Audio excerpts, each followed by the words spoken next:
ನನ್ನ ವಿರುದ್ಧ ಯಾವುದೇ ಹಗರಣಗಳು ಇದ್ದಲ್ಲಿ ಅವುಗಳನ್ನು ಬಹಿರಂಗಪಡಿಸಲಿ ಎಂದು 1 ಕೋಟಿ ರೂಪಾಯಿಗಳ ವಂಚನೆಗೆ ಒಳಗಾಗಿರುವ ಶ್ರೀ ರಾಮಾರೂಢ ಮಠದ ಶ್ರೀ ಪರಮರಾಮಾರೂಢ ಶ್ರೀಗಳು ಸವಾಲಾಗಿದ್ದಾರೆ. ಸೆಪ್ಟೆಂಬರ್ 29 ಮಧ್ಯಾಹ್ನ 12 ಗಂಟೆ ರಾಮಾರೂಢ ಮಠದಲ್ಲಿ ಮಾತನಾಡಿರುವ ಅವರು, ಪ್ರಕಾಶ್ ಮುಧೋಳ್ ಎನ್ನುವ ವ್ಯಕ್ತಿ ಎಡಿಜಿಪಿಯವರ ಹೆಸರಿನಲ್ಲಿ ನನಗೆ 1 ಕೋಟಿ ರೂಪಾಯಿ ವಂಚನೆ ಮಾಡಿದ್ದು, ನಾನು ಯಾವುದೇ ರೀತಿಯ ಹಗರಣಗಳನ್ನು ಮಾಡಿಲ್ಲ. ಕೇವಲ ಜೀವ ಬೆದರಿಕೆ ಹಾಕಿದ್ದರಿಂದ ಹಣ ಕೊಟ್ಟಿದ್ದಾಗಿ ಅವರು ಪ್ರತಿಕ್ರಿಯೆ ನೀಡಿದ್ದು, ಯಾವುದೇ ಹಗರಣಗಳು ಇದ್ದಲ್ಲಿ ಅವುಗಳನ್ನು ಬಹಿರಂಗಪಡಿಸಲಿ ಎಂದು ಸವಾಲಾಕಿದ್ದಾರೆ. ಇನ್ನು ಈ ಸಂದರ್ಭದಲ್ಲಿ ಅವರು ಮಾತನಾಡಿದ್ದು ಹೀಗೆ. ಈಗ ನಮಗೆ 15ನೇ ತಾರೀಕಿನ ದಿವಸ 10:30ಕ್ಕೆ ಒಂದು ಫೋನ್ ಬಂತು.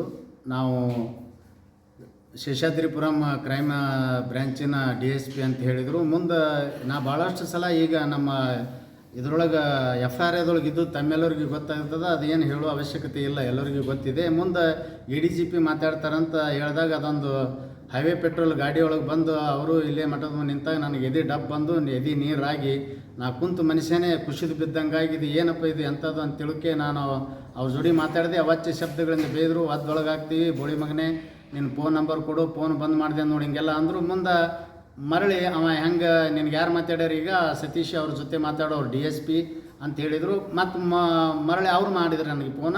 ಅವ್ರು ಮಾಡಿದಾಗ ಏನು ಹೇಳಿದ್ರು ಅವರು ಅಂದ್ರೆ, ನೀವು ಹೇಳ್ದಂಗೆ ಕೇಳಂದ್ರಿ ಸರ್ ಅಂದ ಕೂಡಲೇ ಅವ ಮತ್ತೆ ಹಿಂಗೆ ನಿನ್ನ ಮೇಲೆ ಹಗರಣಗಳು ಭಾಳ ಆಗ್ಯಾವ, ನೀ ಸಾಹಿತ್ಯನ ಜೈಲ್ನಾಗ ಇರಬೇಕಾಗ್ತದೆ, ನಿನ್ನ ಒಳಗೆ ಹಾಕ್ತೀವಿ, ನಾ ಈಗ SP ಫೋನ್ ಮಾಡಿದ್ರಿ ಸದ್ಯ ಎಳ್ಕೊಂಡು ಹೋಗ್ತಾರ ಅಂಥೇಳಿ ನಾವು ಹೇಳಿದಂಥದಕ್ಕೆ ಅವ್ರು ಸಾಹೇಬ್ರು ಏನು ಹೇಳ್ತಾರೆ ಅಷ್ಟು ರೊಕ್ಕಕ್ಕೆ ಮುಗಿಸ್ಬೇಕು, ಇಲ್ಲಿಲ್ಲ ಅಂದ್ರೆ ಇವತ್ತು ರಾತ್ರಿ ನೀನು ಮುಗಿಸ್ತೀವಿ ಅಂತಂದೆಲ್ಲ ದೊಡ್ಡ ಭಯ ಹಾಕಿದ್ರು.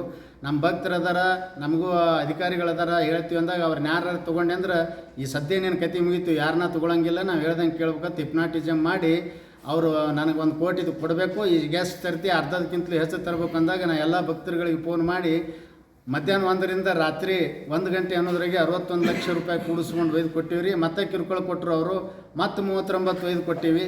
ಹೀಗಾಗಿ 1 ಕೋಟಿ ಕೊಟ್ಟಾಗ ನಮಗೆ ಅವ ಮತ್ತೆ ಫೋನ್ ಮಾಡಕತ್ತಿದ. ಅದು ನಾವು ಕಂಪ್ಲೇಂಟ್ ಕೊಡೋಕ್ಕೆ ಏನು ಕಾರಣ ಆಯ್ತು ಅಂತ ಕೇಳಿದರೆ, ರೊಕ್ಕ ಇಸ್ಕೊಳಕ್ಕೆ ಬಂದಂಥ ಒಂದು ಗಾಡಿ ನೋಡಿದೆವಲ್ಲ, ಅದಕ್ಕೆ ನಂಬರ್ ಇತ್ತು. ಆ ನಂಬರ್ ತೆಗೆದು ಆ್ಯಪಿಗೆ ಹಾಕಿ ನೋಡಿದಾಗ ಅದು ನಮ್ಮ ಡ್ರೈವರ್ ಪ್ರವೀಣ್ ಸತ್ಯರೆಡ್ಡಿ ಮಲ್ಲು ತಳವಾರ್ ಅಂತ ನೋಡಿ ನಮಗೆ ಹೇಳಿದಾಗ ಅದು ಪ್ರಕಾಶ್ ಮುಧೋಳ್ ಅಂತ ಬತ್ತು. 3 ದಿನದ ಹಿಂದೆ ಅವ ಬಂದಿದ್ದ, ಇಲ್ಲಿ ಕುಂತಿದ್ದ, ನನಗೆ ಆರಾಮಿಲ್ಲ, ಮಲ್ಕೊಂಡಿದ್ದೆ ನಾನು. ನಮಸ್ಕಾರ ಮಾಡಿ ಎದ್ದು ಹೋಗಾಗಿ ಯಾವ್ರವ್ರಿ ಅಂತ ಕೇಳಿದೆ. ನಾವು ಪ್ರಕಾಶ್ ಮುಧೋಳ್ ಅಂತ ಎದ್ದು ಹೋಗ್ಬಿಟ್ಟಿನಿ ರೀ. ಅದು ನೆನಪಾಯ್ತು ನನಗೆ. ನೆನಪಾಗಿ ನಾವು ಕ್ರೈಮ್ ಆಫೀಸ್ಗೆ ಹೋಗಿ ನಾವು CPI ಸಾಹೇಬ್ರ ನಾಗರೆಡ್ಡಿ ಸಾಹೇಬ್ರನ್ನ ಮತ್ತು ಆಮೇಲೆ DSP ಸಾಹೇಬ್ರನ್ನ SP ಅಮರನಾಥ್ ರೆಡ್ಡಿ ಅವ್ರನ್ನ ಭೇಟಿ ಆದೀವಿ. ಅವರೆಲ್ಲ ನಮ್ಮದು ಕೇಳ್ಕೊಂಡ್ರು, ನಿರಪರಾಧಿ ಅದು ಎಲ್ಲ ಐತಿ ಅಂದ್ರೆ ಸತ್ಯವಾಗಿ ಇದನ್ನೆಲ್ಲ ಹೊರಗೆ ತೆಗಿತೀವಿ, ಇಲ್ಲ ನಾಳೆ ನೀ ಸುತ್ಕೊಂಡು ಬೀಳ್ತೀವಿ ಅಂದರು. ಇಲ್ಲ ಸರ್ ಅಂತ ನಾ ಪ್ರಮಾಣ ಮಾಡಿ ಹೇಳಿದೆ. ಅವರು ನಮಗೆ ಒಂದೇ ಇದರೊಳಗೆ ಒಂದು ದಿನದೊಳಗೆ ಅದೆಲ್ಲ ತನಿಖೆ ಮಾಡಿ ಅದು ಯಾಜಿಟಿಜಿ ಇದ್ದಂಥದ್ದನ್ನೆಲ್ಲ ಸತ್ಯ ಹೊರಗೆ ತೆಗ್ದಾರ. ಭಾಳಷ್ಟು ಜನರಿಗೆ ಉವಾಪವಾಗ್ಯದ, ಭಕ್ತರಿಗಾಗಲಿ, ಮಾಧ್ಯಮದವ್ರಿಗಾಗಲಿ, ಯಾವ ಇಲಾಖೆಯವರಿಗಾಗಲಿ ಬರೇ ಭಯದಿಂದ ಹೆಂಗೆ 100 ಕೋಟಿ 1 ಕೋಟಿ ಕೊಡ್ತಾರೆ ಇವರು ಅಂತ ಹಿಂಗೆಲ್ಲ ತಿಳಿದಾರ. ಆದರೆ ನಿಜವಾಗಿ ನಾ ಯಾವ ಹಗರಣದಾಗೂ ಇಲ್ಲ, ಅಂಥ ದೊಡ್ಡ ಹಗರಣನೂ ಇಲ್ಲ. ಅವ ರೊಕ್ಕ ಇಸ್ಕೊಳ್ಳವ ನನಗೆ ಬರೀ ಮಠದ ಕೀರ್ತಿ, ನಿನ್ನ ಪ್ರಾಣ, ನಿನ್ನ ಮರ್ಯಾದೆ ಹೋಗ್ತದೆ, ನಾವು ಹೇಳ್ದಂಗೆ ಕೇಳಬೇಕು, ಇಷ್ಟು ದುಡ್ಡು ಕೊಡ್ಬೇಕು ಅಂದಾಗ ನಾನು ಅದು ಹಿಪ್ನಾಟಿಸಮ್ ಮಾಡಿದ್ರು. ಅವ್ರು ಹೇಳ್ದಂಗೆ ಅವರು ಏನಂತಾರೆ ಅದಕ್ಕೆ ಎಸ್ ಅನ್ಕೋತ ಕೊಟ್ಟಿನಿ, ಯಾವುದೂ ಇಲ್ಲ. ಇನ್ನು ಮುಂದಾದರೂ ಕೂಡ ಯಾರಾದರೂ ಇಷ್ಟು ದುಡ್ಡು ಕೊಟ್ಟನೆ ಏನೋ ಮಾಡ್ಯಾನಂತ ಹಗರಣ ಹೊರಗೆ ತೆಗೆದ್ರೆ ಅದನ್ನು ಎದುರಿಸಲಕ್ಕೆ ಸಿದ್ಧವಿದೆ. ಆದರೆ ಯಾವುದೇ ತಪ್ಪುಗಳನ್ನು ತಾವು ಮಾಡಿಲ್ಲ. ನಾನು ಜೀವನದಲ್ಲಿ ಇಲ್ಲಿ ತನಕ ತಪ್ಪು ಮಾಡಿಲ್ಲ. ನಾನು ಮಾಡಿದ್ದು ಯಾರು ಬೇಕಾದವ್ರು ಹೊರಗೆ ತೆಗೀರಿ, ಇವತ್ತೇ ಚಾಲೆಂಜ್ ಅದ ನಂದು.